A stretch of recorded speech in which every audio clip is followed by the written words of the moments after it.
కార్యకర్తల అభిప్రాయం మేరకు నేను ప్రతిపాదన చేశా.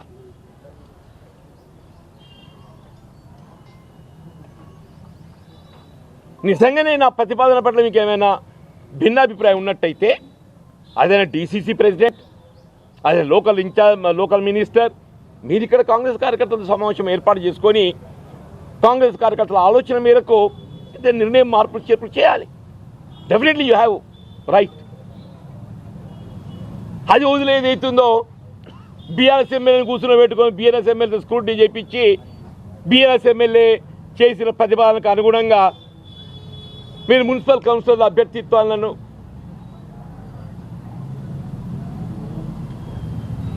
నిర్ణయం చేస్తే కాంగ్రెస్ పార్టీ జెండా మోసినుడి గతి ఏం కావాలనే?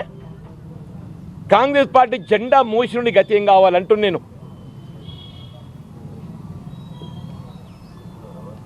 2019లో ప్రవాహానికి ఎదురీతలో నిలబడి పోరాటం చేశాం.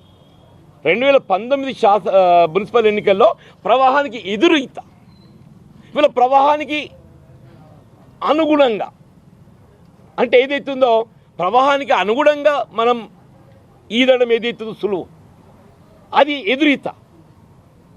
ఇలా ప్రవాహానికి అనుగుణంగా మనం ఈదడం అని అంటే ఈజీగా 40 స్థానాలకు గెలిచేటప్పుడు ఏదైతున్నదో మరి కాంగ్రెస్ పార్టీ కార్యకర్తల హక్కుగా భావించద్దే. మరి తీరే ముందడి పల్లె వెతకపోయినట్టు ఏదైతున్నదో జెండా మోసిన కాంగ్రెస్ కార్యకర్తల హక్కుగా భావించే తీరే ముందడి పల్లె వెతకపోయినట్టు ఏదైతున్నదో మీరు పట్టుకపోయి బీఆర్ఎస్ వాళ్ళ కడుపు నింపుతామంటే కాంగ్రెస్ జెండా మోసిన కార్యకర్తకి ఎంత వాళ్ళకు బాధ ఉంటుంది, ఎంత ఆవేదన ఉంటుంది, ఎంత ఆవేదన ఉంటుంది.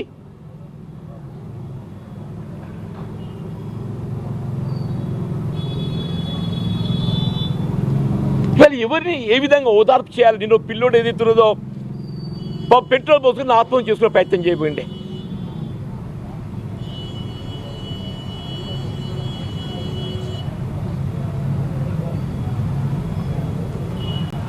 ఏదో ఉదయం ప్రకటింపబడిన లిస్టులో దానికి మార్పులు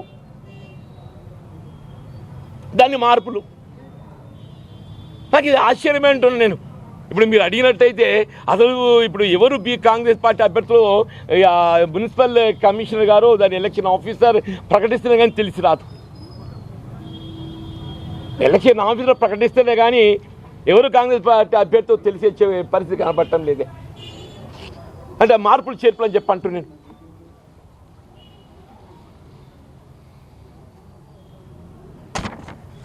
పాపం పిల్లోడికి ఏదైతున్నదో మార్చినట్టు ఇచ్చిన వాడు పోయారు కదా టైం అయిపోయిందని చెప్పాను. అది ఏంటో నాకు అర్థం కాదు. ఒకటికి ఏదైతే పెద్దలు వచ్చి ఫోన్ వచ్చింది, అధ్యక్షుడు రెడ్డి పోయారు కదా లేని మార్చేసామని చెప్పంటారు. అసలు ఏం జరుగుతుంది? What is happening? అంటే మేము ఏదైతుందో ఇవాళ ఒక క్రమశిక్షణ కార్యకర్తగా రాహుల్ గాంధీ గారి యొక్క ఆలోచన విధానం గురించి మాట్లాడే మేము చేసే తప్ప